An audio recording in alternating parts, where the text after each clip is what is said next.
The hottest day of the summer so far was drawing to a close, and a drowsy silence lay over the large, square houses of Privet Drive. Cars that were usually gleaming stood dusty in their drives, and lawns that were once emerald green lay parched and yellowing, for the use of hose pipes had been banned due to drought. Deprived of their usual car washing and lawn mowing pursuits, the inhabitants of Privet Drive had retreated into the shade of their cool houses, windows thrown wide in the hope of tempting in a non-existent breeze. The only person left outdoors was a teenage boy who was lying flat on his back in a flower bed outside number 4. He was a skinny, black-haired, bespectacled boy who had the pinched, slightly unhealthy look of someone who has grown a lot in a short space of time and became exceptionally handsome over the summer. His jeans were torn and dirty, his t-shirt baggy and faded, and the soles of his trainers were peeling away from the uppers. Harry Potter's appearance did not endear him to the neighbors,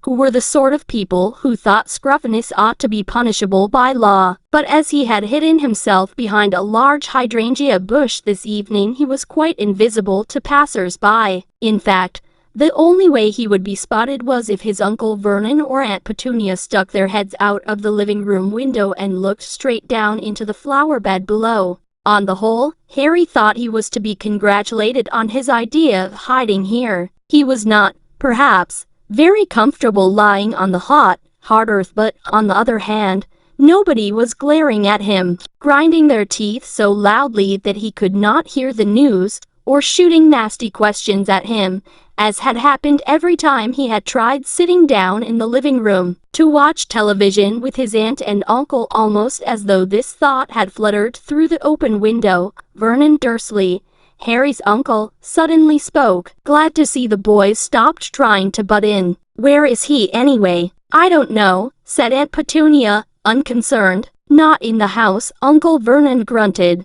"Watching the news," he said scathingly. "I'd like to know what he's really up to." As if a normal boy cares what's on the news. "Dudley hasn't got a clue what's going on. Doubt he knows who the Prime Minister is. Anyway, it's not as if there'd be anything about his lot on our news." "Vernon, shh," said Aunt Petunia. "The window's open." "Oh yes, sorry dear." The Dursleys fell silent. Harry listened to a jingle about fruit and bran breakfast cereal while he watched Mrs. Fig, a batty cat-loving old lady from nearby Wisteria Walk, amble slowly past. She was frowning and muttering to herself. Harry was very pleased he was concealed behind the bush, as Mrs. Fig had recently taken to asking him round for tea whenever she met him in the street. She had rounded the corner and vanished from view before Uncle Vernon's voice floated out of the window again. "Dutter's out for tea at the Polkasses," said Aunt Petunia fondly. "He's got so many little friends. He's so popular." Harry suppressed a snort with difficulty. The Dursleys really were astonishingly stupid about their son, Dudley. They had swallowed all his dim-witted lies about having tea with a different member of his gang every night of the summer holiday. Harry knew perfectly well that Dudley had not been to tea anywhere. He and his gang spent every evening vandalizing the play park,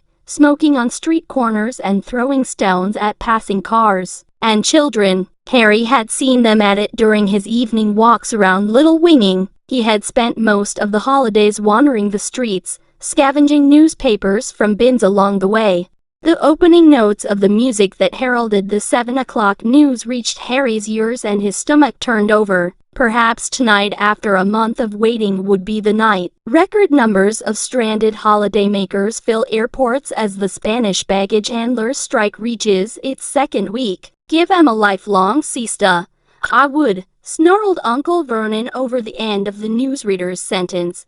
But no matter, outside in the flower bed, Harry's stomach seemed to unclench. If anything had happened, it would surely have been the first item on the news. Death and destruction were more important than stranded holidaymakers. He let out a long, slow breath and stared up at the brilliant blue sky. Every day this summer had been the same: the tension, the expectation, the temporary relief, and then mounting tension again. And always, growing more insistent all the time, the question of why nothing had happened yet. He kept listening, just in case there was some small clue, not recognized for what it really was by the Muggles, an unexplained disappearance, perhaps, or some strange accident. But the baggage handler's strike was followed by news about the drought in the southeast. "I hope he's listening next door," bellowed Uncle Vernon. Him with his sprinklers on at 3 in the morning. Then a helicopter that had almost crashed in a field in Surrey. Then a famous actress's divorce from her famous husband. "As if we're interested in their sordid affairs," sniffed Aunt Petunia, who had followed the case obsessively in every magazine she could lay her bony hands on. Harry closed his eyes against the now blazing evening sky as the newsreader said, "And finally, Bungie the Budgie has found a novel way of keeping cool this summer. Bungie, who lives at the Five Feathers in Barnsley, has learned to water ski." Mary Dorkins went to find out more. Harry opened his eyes. If they had reached water skiing budgerigars, there would be nothing else worth hearing. He rolled cautiously onto his front and raised himself onto his knees and elbows, preparing to crawl out from under the window. He had moved about 2 inches when several things happened in very quick succession. A loud, echoing crack broke the sleepy silence like a gunshot. A cat streaked out from under a parked car and flew out of sight. A shriek, a bellowed oath, and the sound of breaking china came from the Dursleys' living room, and as though this was the signal Harry had been waiting for, he jumped to his feet, at the same time pulling from the waistband of his jeans a thin wooden wand as if he were unsheathing a sword. But before he could draw himself up to full height, the top of his head collided with the Dursleys' open window. The resultant crash made Aunt Petunia scream even louder. Harry felt as though his head had been split in two. Eyes streaming, he swayed, trying to focus on the street to spot the source of the noise, but he had barely staggered upright when 2 large purple hands reached through the open window and closed tightly round his throat. "Put it away," Uncle Vernon snarled into Harry's ear. "Now, before anyone sees." "Get off of me," Harry gasped. For a few seconds they struggled, Harry pulling at his uncle's sausage-like fingers with his left hand, his right maintaining a firm grip on his raised wand. Then, as the pain in the top of Harry's head gave a particularly nasty throb, Uncle Vernon yelped and released Harry as though he had received an electric shock. Some invisible force seemed to have surged through his nephew, making him impossible to hold. Panting, Harry fell forwards over the hydrangea bush, straightened up and stared around. There was no sign of what had caused the loud cracking noise, but there were several faces peering through various nearby windows. Harry stuffed his wand hastily back into his jeans and tried to look innocent. "Lovely evening," shouted Uncle Vernon, waving at Mrs. Number 7 opposite, who was glaring from behind her net curtains. "Did you hear that car backfire just now? Gave Petunia and me quite a turn." He continued to grin in a horrible, manic way until all the curious neighbors had disappeared from their various windows.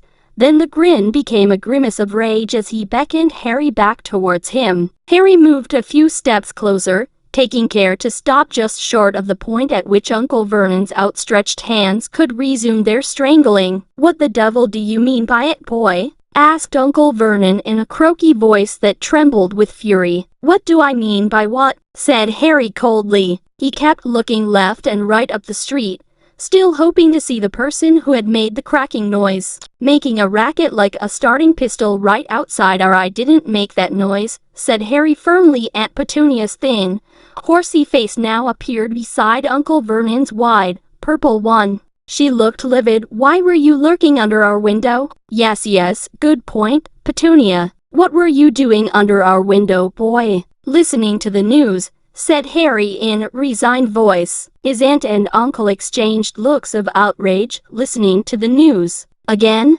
Well, it changes every day, you see," said Harry. "Don't you be clever with me, boy. I want to know what you're really up to, and don't give me any more of this listening to the news tosh. You know perfectly well that you're lot." "Careful, Vernon," breathed Aunt Petunia, and Uncle Vernon lowered his voice so that Harry could barely hear him. "That your lot don't get on our news." "That's all you know," said Harry. The Dursleys goggled at him for a few seconds, then Aunt Petunia said, "You're a nasty little liar. What are all those she, too, lowered her voice so that Harry had to lip-read the next words. "All's doing if they're not bringing you news." "Aha," said Uncle Vernon in a triumphant whisper. "Get out of that one, boy. As if we didn't know you get all your news from those pestilential birds." Harry hesitated for a moment. It cost him something to tell the truth this time, even though his aunt and uncle could not possibly know how bad he felt at admitting it.